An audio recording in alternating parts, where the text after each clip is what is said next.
Hi, this is Arya. Please subscribe to Top City. As you all know, one of the greatest musical talents of all time, the legendary S.P. Balasubramaniam sir, is unwell. He's currently on ventilator support, and while his condition is stable, his fight is far from over. Today is Ganesh Chaturthi, and I believe that if you pray really hard, then all the obstacles in the way of good people will be removed. And Balu sir is one of the greatest people I know. So I want to pray for him by reciting a shlokam, which I know he likes very much. It's called Ganesha Pancharatnam. It's written by Adi Shankaracharya. If you know the prayer, please say it with me. If you don't, just say a silent prayer for him, please, so that we can get Balu sir back. And Balu sir will know that we're all waiting for him to come back in full health to us. And also sending my strength and love to his family, and especially Charan. We're all with you, Charan, and hopefully sir will feel better soon.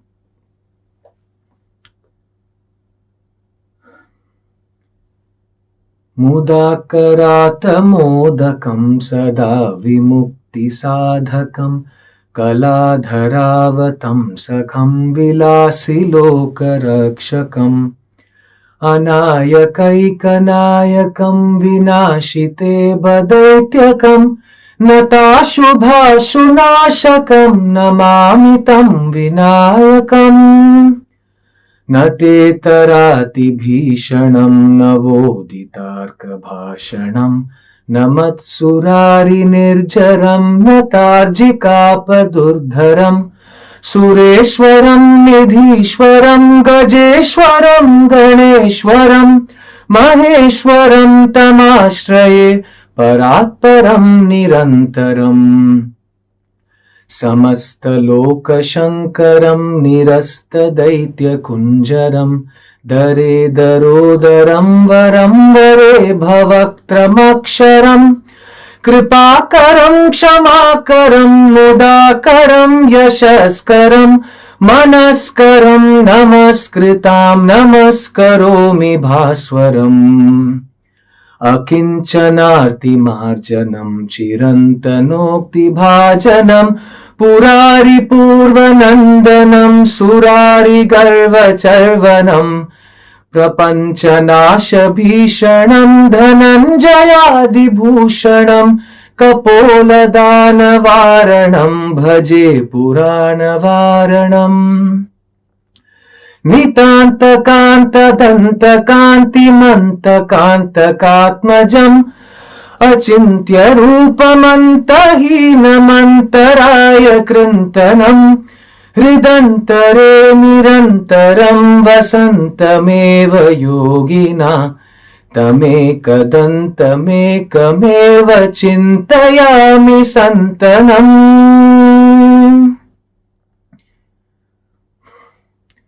Come back to us, Balu sir. We all love you.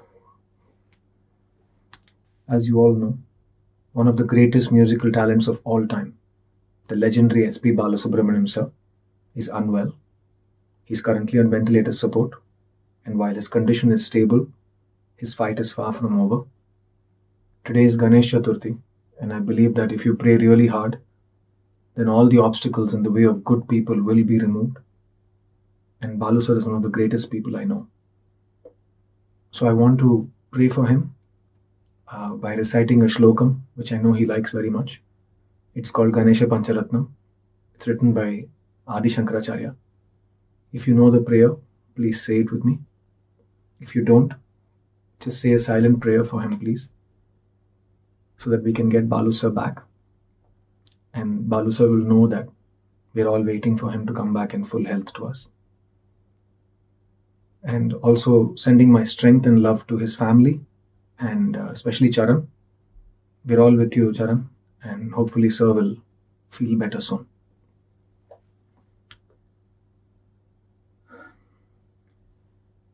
मुदाकरातमोदकं सदा विमुक्तिसाधकं कलाधरावतं सखं विलासिलोकरक्षकम् अनायकैकनायकं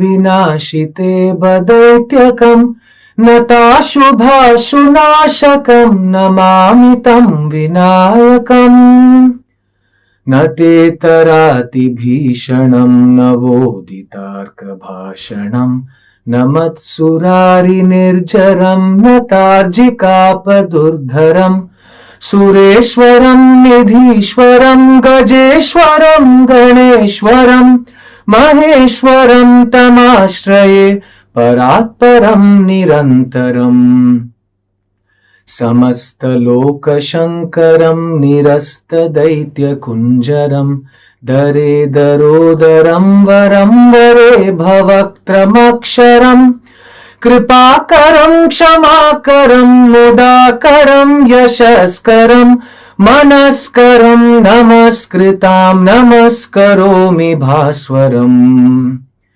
अकिञ्चनार्तिमार्जनं चिरन्तनोक्तिभाजनं पुरारिपूर्वनन्दनं सुरारिगर्वचर्वनं प्रपञ्चनाशभीषणं धनञ्जयादिभूषणं कपोलदानवारणं भजे पुराणवारणम् नितान्तकान्तदन्तकान्तिमन्तकान्तकात्मजम् अचिन्त्यरूपमन्तहीनमन्तराय कृन्तनम् हृदन्तरे निरन्तरं वसन्तमेव योगिना तमेकदन्तमेकमेव चिन्तयामि सन्तनम्.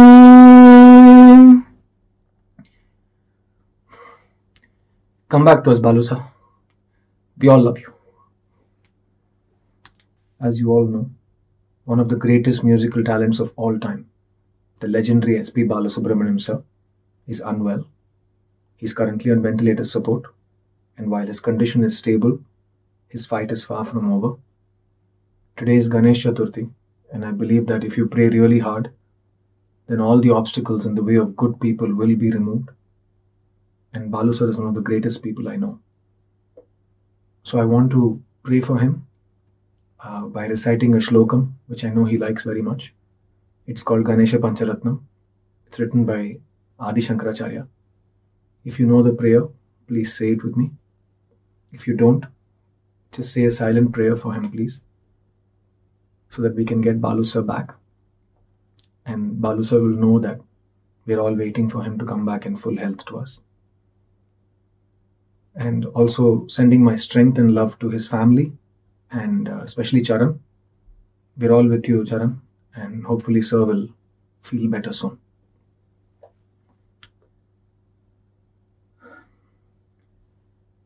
मुदाकरातमोदकं सदा विमुक्तिसाधकं कलाधरावतं सखं विलासिलोकरक्षकम् अनायकैकनायकं विनाशिते बदैत्यकं नताशुभाशुनाशकं नमामि तं विनायकम् न ते तरातिभीषणं नवोदितार्कभाषणं न मत्सुरारिनिर्झरं न तार्जिकापदुर्धरं सुरेश्वरं निधीश्वरं गजेश्वरं गणेश्वरं महेश्वरं तमाश्रये परात्परं निरन्तरम् समस्तलोकशङ्करं निरस्तदैत्यकुञ्जरं दरे दरोदरं वरं वरे भवक्त्रमक्षरम् कृपाकरं क्षमाकरं मुदाकरं यशस्करं मनस्करं नमस्कृतां नमस्करोमि भास्वरम् अकिञ्चनार्तिमार्जनं चिरन्तनोक्तिभाजनं पुरारिपूर्वनन्दनं सुरारिगर्वचर्वनं प्रपञ्चनाशभीषणं धनञ्जयादिभूषणं कपोलदानवारणं भजे पुराणवारणम् नितान्तकान्तदन्तकान्तिमन्तकान्तकात्मजम् अचिन्त्यरूपमन्तहीनमन्तराय हृदयकृन्तनं हृदन्तरे निरन्तरं वसन्तमेव योगिना तमेकदन्तमेकमेव चिन्तयामि सन्तनम्.